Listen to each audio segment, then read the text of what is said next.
Gears 1 came out and it hit tremendously large for us. We were hoping it would be big. We were hoping the reviews would be great. We were hoping we'd sell a few copies, and our expectations were just completely blown away. You make a game and you think, well, we're making a really good game. We love to play this game. We can't stop playing. We love it. We think it's great. But it's really the fans who decide how successful you're going to be. And we were extremely fortunate. We caught the right wave, and people loved the game, and we got great review scores, and you can't ask for anything better than that. We were hoping for the best, and you know, kind of towards the end of the project, we were just getting really giddy and excited, and we really hoped that other people would feel the same way. I wasn't terribly surprised with the success of Gears of War, only because of how fun it was to play as we were making it. It was more of a surprise that we actually finished it on time and at such a high level, because it was such a tight crunch that summer finishing the game up, but we knew we had something special there. I think in gaming, it seems like it's a roll of the dice whether something's going to be good or not. But once I came here to Epic and saw the talent and saw the effort and the attitude and the love people put into what they were doing, you know, in a sense, I wasn't really surprised. I mean, everyone's here to do their best and put their best into their work, and it really shows, and I think it showed in Gears 1. With Gears 1, we could try a bunch of new stuff. People didn't have expectations about what does a shotgun do, etc. But with Gears 2, everything you change now has a following, and people are far more religious about, you know, their preferences with these things as they've been exposed to them for far longer. With Gears 2, yeah, there's a pressure to deliver a new experience for fans that are out there, that you want to keep them happy and you want to keep them engaged. But at the same time, you kind of know you have the core mechanic figured out. You kind of know that at the end of the day, your game is going to be fun. The question is, can you just deliver that new and exciting part that will keep people engaged? The first Gears was very much kind of a summer blockbuster type of a narrative, and the sequel is, of course, that kind of roller coaster ride. But at the same time, we're digging in a little bit deeper on the story to really get to know who these guys are in Delta Squad.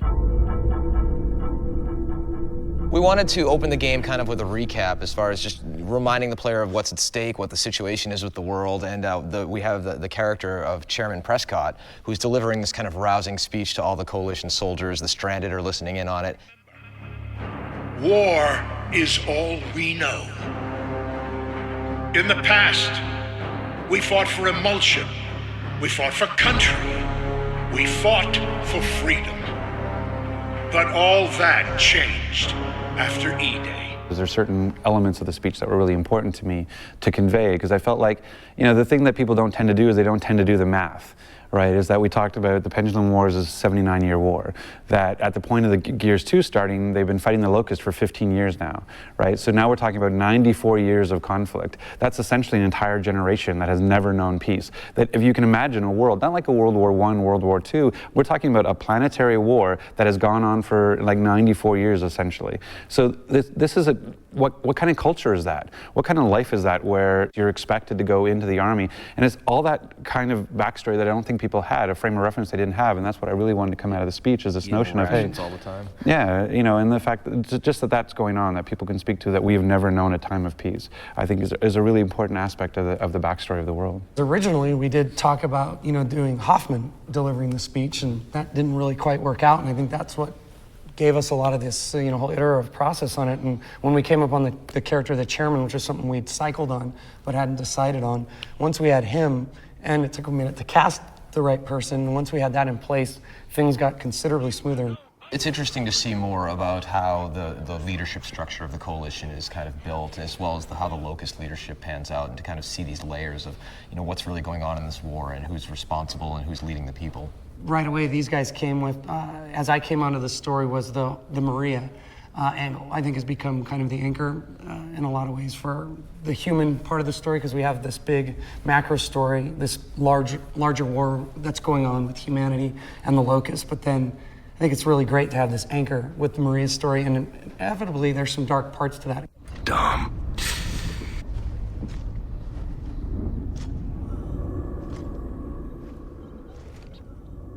There's nothing darker than a man finding his significant other completely incapacitated and then having to do the only thing he can. And it's really heavy stuff, and watching the scene to this day still gives me chills. Well, and it's interesting because as we shoot this, we have no idea what really everyone's reaction is going to be to it, and I think that's going to be really interesting to see, because I know it's going to be something that's going to be talked about, and it's not something you see hell, even in any media very often, especially visual media, let alone a game. You know, having the sort of the best friend role go through the deeper moment, because it's kind of more interesting for the player to witness it as opposed to, you can't push that on, you know, onto the player to say, okay, this is your experience. You miss your wife, don't you? You do, yeah, like, really? What? And you're, hey. It's easier to make him be a witness, and at the same time, it is nicer to take a second, you know, pseudo-secondary character like Dom, and sort of raise their importance in the story. Is really, I thought was really cool too.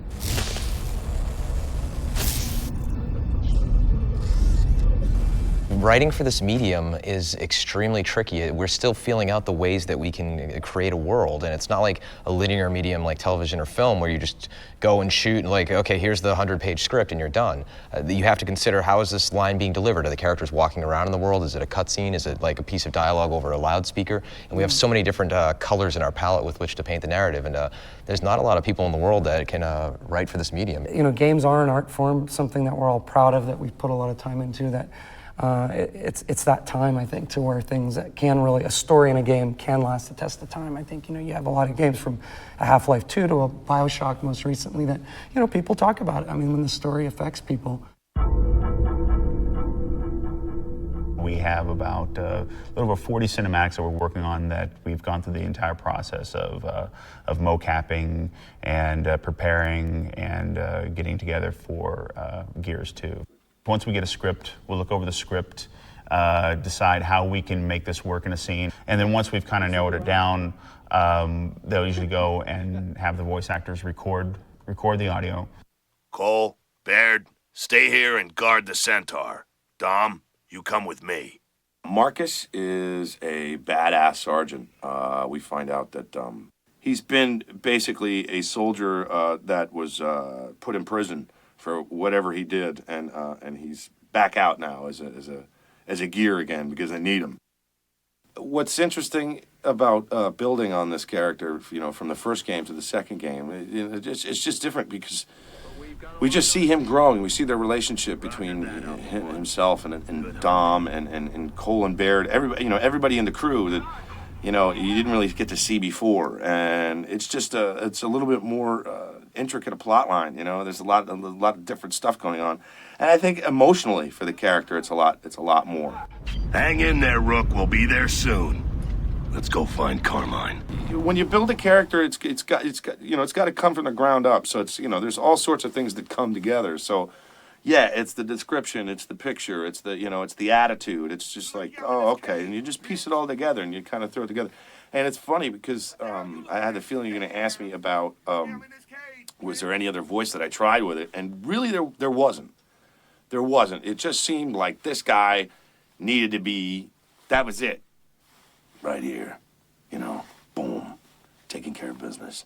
And that's just kind of where I went with it. Dominic Santiago is Marcus Phoenix's best friend and ally, and he's one of the protagonists in Gears of War and Gears of War 2. He has got a lot of experience in the field fighting the Locusts, and he's a kick-ass guy. The voice really came from making it all really real, the idea that, you know, you could die at any moment, that when there's battle, it's really real, and you know, not really going over the top, but making sure that you make it a sincere situation, that you really are in combat, that you really are caring about your friend, that you've got, that if the stakes are high in the scene, that they really are high, that, you know, you can hear that in the voice. Ah! God damn it! He's got so many personal, not demons, but things that are going on in his head that he doesn't necessarily share with Marcus or share with the other characters. And for example, in Gears of War 2, there's the very, very real thing with Maria that he's been searching. One of the main reasons, if not the main reason, why he's been at it and fighting and going through all this is that he's got a missing wife, a loved one. I'll catch up with you in a sec, Marcus. All right? Yeah. Whatever you need. Guys, let's go. It was really different to work with John on Gears of War 2. The material only stands to benefit from having two actors working really hard at having chemistry and that dynamic that's so, you know, visceral. You can feel it. You know that these guys are, you know, exchanging words, either arguing or going into battle together. I think that you can hear it in the sessions. Augustus Cole is he's a soldier. in the game who is ex-thrashball player. What we know today is football. And he's just rough and tough, and he's cocky, he's arrogant, he's confident, smart. He's got everything rolled into one. He's just a badass soldier, and he's a team player. I just try to just tap into what that person would sound like. So I tried different voices, and then I end up selling on like just real graspy, deep. He's kind of excited. I'm the cold train, baby. Whoa, yeah, baby! This train is running on time! The writing in Gears of War is just incredible. Every character has his own identity, and I think it's great. Cole has his own, he has his own way of, laying it out there, and Marcus, and I think that the writing, supports the acting. It all comes together. That's why we're number one. It would be great if fans, after, playing the game and, exhausting themselves in this game, it would be great if they actually felt like, they accomplished something, that they were really a part of the game, that they're emotionally struck by some of the events and the things that are happening, just like they would be if they were actually in the game. Baird is, oftentimes regarded as the sort of the comedy element, but he really is the voice of reason, and really, like all the other characters, really detests being in this hell, and is very vocal about it. The rhythm, I just imagine him just being very kind of quick-witted and just thinking about, like, what are we going to do? Oh, that's great. Oh, we have to go in. Oh, really? We got to go in. That's just fantastic. Great. All right. What are you going to do? That kind of thing. There we go. One muzzled queen. Not you, her. You were great. I loved your speech there, especially with the bitch-ass stuff. Very good. Very enlightening. Acting in a video game, on one end, it's the basic acting skills that you are required to do on stage or on film. What's different in a video game is you have many outcomes. So instead of a regular script, you're playing 10 different endings, more maybe. And so you have to really know that character very well. How will he be when he's about to die? How is he killing? How is he running away? How is he relaxed? And you have to have all these parts of him very complete. So then the player, who's as integral to it as I am, is going to elicit different responses from me. So what's fun for me is having players, gamers come to me and say, hey, we played Gears of War with you all weekend. You were a real a-hole, or you were a real jerk, and then someone else can come to me and say, wow, you were funny. That was really funny. And I realized it all depended on how they played and how they interacted with me. With a deeper storyline, there's much more opportunity for a variety of different musical styles. And so obviously we have the action and we have the battle, we have the chase, but we also have some somber moments, some desperate moments, some emotional moments, even a couple of romantic moments.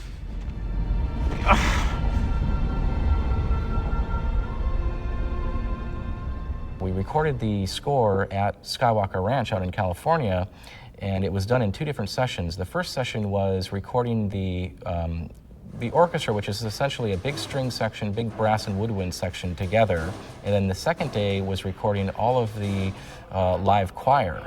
And so the choir and the orchestra never performed together, so that in the end, when we're mixing in the studio, having things recorded individually like this allows us much more control over the final mix.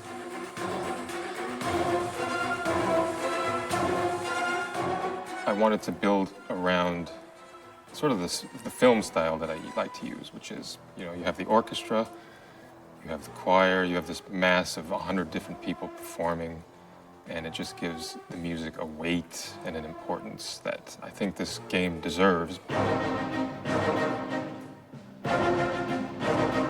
Most of the projects I work on, I get my inspiration from the visuals. And I get a lot of inspiration from the people themselves who are creating the game. The game designers specifically said to me, or they explained the concept of destroyed beauty, and how, there are all the landscapes are very beautiful, but they've clearly been ravaged by war and by beasts, locusts, and all these things. And they wanted me to translate that into music.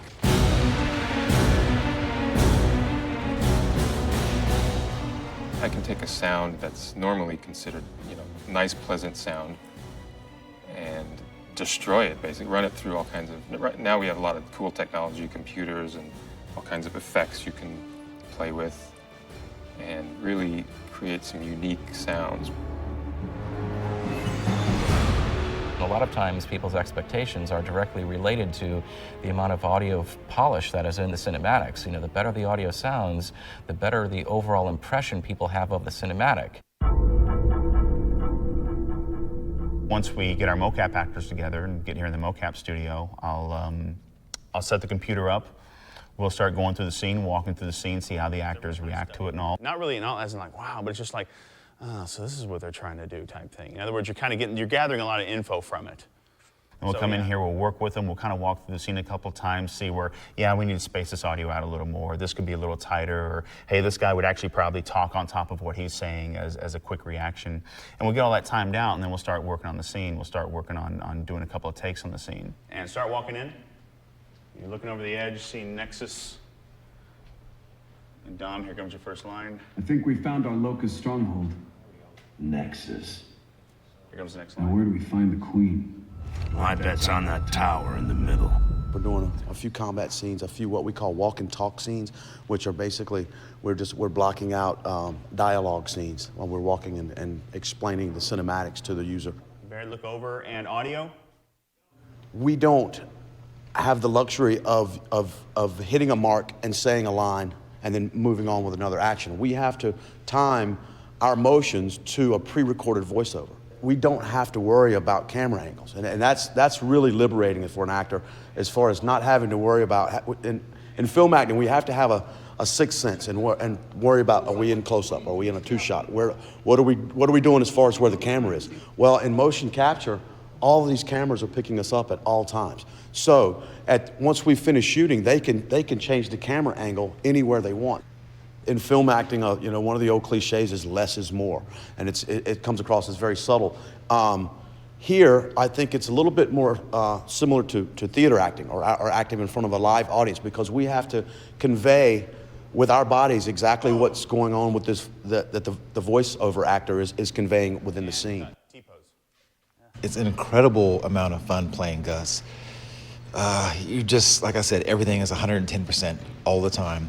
There's no lull with Gus, and it's just a lot of energy, a lot of impact.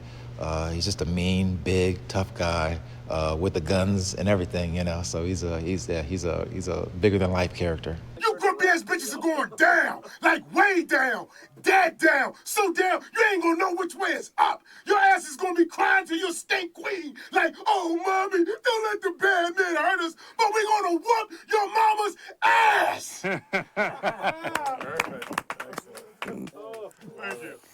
So then after we've done the mocap process, all the animation is then targeted to the character skeletons. At that point, I'll take the animation, I'll start putting in the scene. We do what's called our layout phase. The layout phase is basically where you're blocking the actors in the game world or in that level. And at that point, I can actually then go in, lay my cameras out, and start cutting the scene together based on the pace and the feel of it. The actual filmmaking happens in the layout process when you start seeing everything coming together. Certain designers are much more kind of book-based as far as, having a tremendous process, and I have much more of almost a holistic kind of feel-based approach. Start out with a few solid ideas and then iterate and try and, find the bits of fun in the sandbox. And we do this tremendously cool process of prototyping where we have these maps that are POC, proof of concept. And Lee Perry, senior gameplay designer, and all the other team members, we'll sit down and we'll hash out what is the coolest possible stuff we can come up with.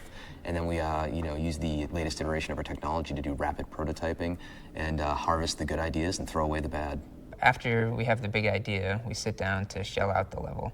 And shelling out means just getting in there and in the editor and in simple terms, blocking out what the general flow of the level is going to be. One of the things I absolutely love about the game is the flamethrower, because it's a perfect example from a design side of something you've seen in other games before. You've held 20 games in your hands with flamethrowers, and you ran around, you burned people left and right. You had one element to the game that they being a cover system, for example, and you've never blind fired a flamethrower. You've never reached around, slammed up behind something and fired it around the cover. You've never used it in this way. You can look at something and say, oh, flamethrower, whatever, that's not new. But it's about context and giving a player an experience with something that is new. Delta, hit those mortars! The primary thing we were trying to do here is just make Gears 2 feel more like a war rather than an insurgency. Or, in Gears 1, you feel like it's just you and 3 guys kind of on your own mission outside of the COG, outside of this army that you're fighting for. And so now what we're trying to do is reflect the larger story of, this government trying to help its people survive this awful attack by these creatures who have come from underground. And so in the levels, what we're trying to do is make the battle feel bigger. We're trying to have more aircraft flying by and more trucks coming by and more squads that you're going to run into as you're playing who can help you out or show you the way and that kind of thing. Just an overall sense of a bigger, larger scale war. But with Gears 2, we've got this foundation now of our core gameplay. We know what cover can be like. We know generally now how to lay out a level that is fun to fight in. So now with Gears 2, we can spend a lot more time on kind of creating unique variations on that gameplay within each level. Proportionately, the boss fights may be, 15, 20 minutes total of the experience. It's a huge amount of what players will remember about the game. It's a huge amount of adding character and setting and life to the big world. It's about the nuances of, okay, getting in cover here and cover slipping around here takes a third of a second too long.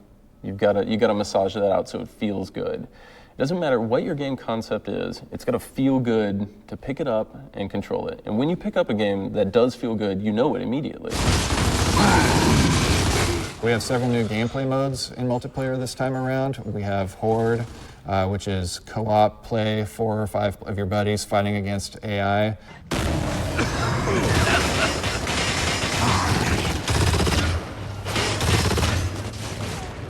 We have a new mode called Wingman, and this is basically 2 versus 2 versus 2, 2, 2. And so it's 10 guys fighting in pairs where just you and your buddy have to survive as long as you can. Normally when you're playing like Warzone, which is now 5-on-5, there's 5 enemies for you to take out, and you have 4 buddies that might also take out those enemies. Now in Wingman, I just have 1 friend, and there's 8 other guys that I can take out. And the second you spawn in a Wingman match, you have to be careful and watch your 6 because people are running around and taking each other out from the get-go, and it's tremendously exciting. We have another mode where you have to, it's similar to capture the flag, but this time the flag's actually alive and trying to kill you, and so you have to hunt this guy down and grab him and bring him back to your base in order to win. Most multiplayer games have a capture the flag game. It just doesn't really fit in the Gears universe. It'd be kind of, weird to see Marcus Phoenix running around a map with a bright red flag or something. That just seems weird. But I could definitely see Marcus Phoenix dragging a body around and using it as a shield while he's fending off the enemy.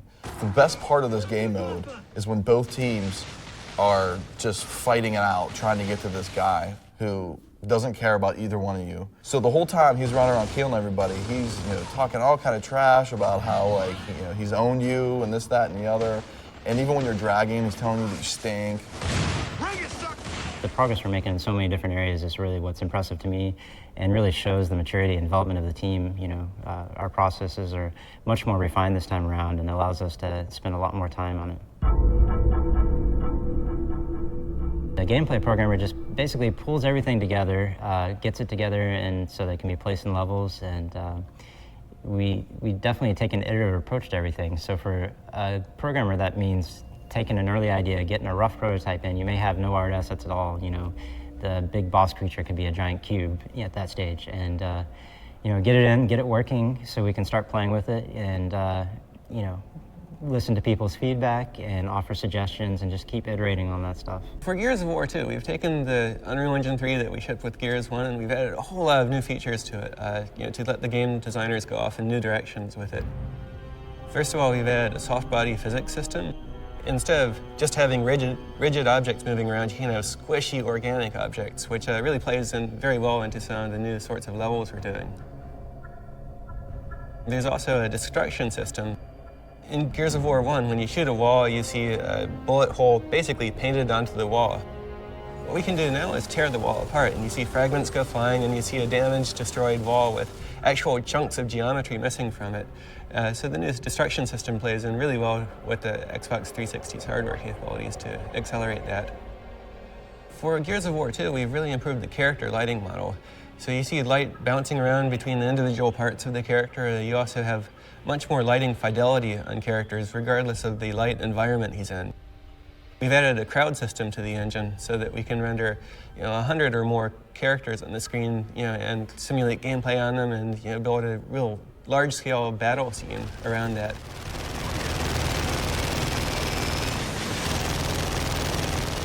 Gears 1 was a highly visual game. It had some awesome graphics. And with Gears 2, we really want to continue that and raise the bar. We sit down with design, and they come up with a story arc and stories and characters and things like that. And then what I do is I'll go back and we'll break that out and start concepting. I'll sit down with the concept artists and we'll say, hey, we need these creatures, such and such. Design wants them to behave this way. We'll do a back and forth, and we'll open the feedback loop up. We'll get design in on it. Hey, how's this working? How's that working? We'll riff with those guys, and things will start coming together.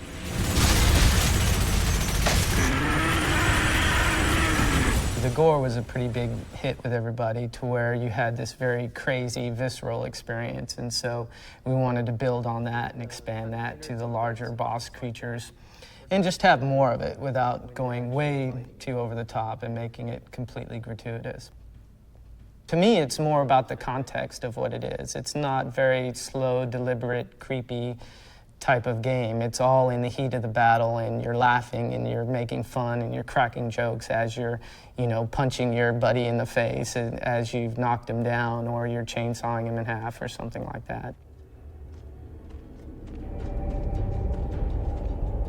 The guys are doing a fantastic job with the environments. The artists, the lighting, the size of the environments now, the fracture system, it's all there, and it's really pretty spectacular.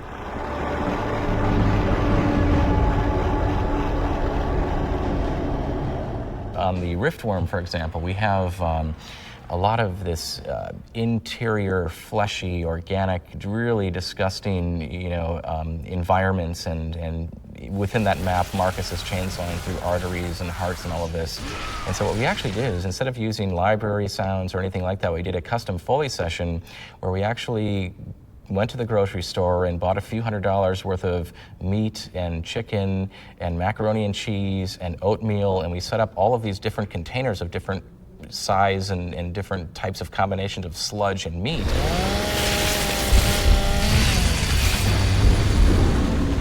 And we actually just got messy in there, combining all of these things, stirring it up, throwing it against the wall, and mixing up macaroni and cheese, and a lot of those sounds were created completely from scratch from grocery store objects.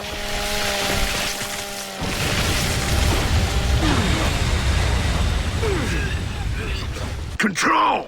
Delta here. We just, I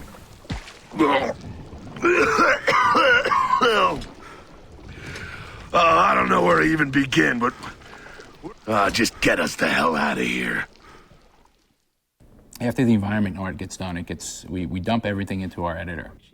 And then we have visual level designers, and they take the imported objects and they'll mesh out these levels and create these fantastic areas that just look great. And they'll also do a first lighting pass on some of the areas. Then gameplay will come in, and they'll go over that and start to play the game and make sure everything works. So once a level gets flushed out and we've got meshes in there, and we've got gameplay in there and lighting and all that stuff, we'll do kind of a final pass, and we'll start tweaking post-process, and then we'll go over it and we'll have a punch list meeting, and we'll say, hey, this is too dark, there's too much contrast, too little color, too much color, yada yada. So we can adjust all that in the final polish phase. When everything's polished and looking great, that's it. Gets locked down. Well, 17 years ago, Tim Sweeney started this company in his parents' basement in Maryland, and About a year later, I joined the company. It was still in the basement. He still had that wicked cat that used to run around scratching everybody. Whereas I'd been programming since I was 10 years old, and that was really the thrilling part of my life, to be able to write code and have a computer do exactly what you want. And by the time I was about 24, I'd gotten really good at it. So I wrote my first game, my first 2 little games, and released them as shareware. We were doing everything back then. We were selling games online, we were selling them over the phone, we were packaging up boxes, we were shipping them out. We were just starting, that was kind of one of my first roles in the company, was just starting to get us into retail and do a little bit of marketing and PR and get people to know about us. When we released Unreal in 1998, that was when Epic really took off. When we made the original Unreal game, people started coming to us and asking if they could license the technology. When we came out later on with Unreal Tournament 2003, we were in full swing with engine licensing, and obviously now there's so many games today using the same technology from Gears of War 2, which is Unreal Engine 3, that are using this technology and doing really great work with them. So I think that's been something that's been a real constant current of our company, is what we've been doing with technology, and we've been getting better and better at the games and their content as well, obviously. There are a lot of things that Epic does that require money and that require resources and things like that, but the most essential things we do are only possible because of the quality of the people we have here. When you look at the scope of a team it takes to make a next-gen game, it's obviously large, whether you take in the core team here and the team at Microsoft that's working on it, or even outsourcing and partners, things like Epic Shanghai, who helped a lot with art, Technicolor, who did a lot of the VO recording and animation cleanup and facial animation, and like I said, there's all of the people at Microsoft, both MGS and usability and playtest and all that stuff. I mean, it becomes a rather large effort to make a AAA game. Shit, that was close. I am so glad to be out of there. Control, Delta here. We lost the Queen. What I want the player to have experienced is the best polished, most fun shooter that he's played. And so I want it to be intense action. I want it to be exploration. I want there to be great story there. I want them to feel like they were an action hero and they had a starring part in this amazing experience. I think that's the golden moments for any design, is when you can just get people excited about very specific events that just happened. They weren't scripted, there was just things that happened in a game.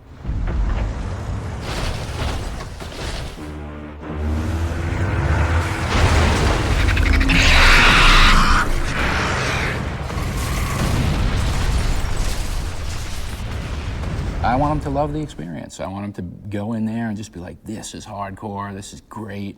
I love this world, I love playing in this world, I love playing with these characters, I love the story, the experience, the art, everything. I just want them to come away really enjoying the experience. I want them to feel connected to the characters. I want them to care about Dom and what he just went through, and to understand what's going on with the squad and realize there's more sort of pain here than just a Marine killing, an enemy. We don't have any info after that.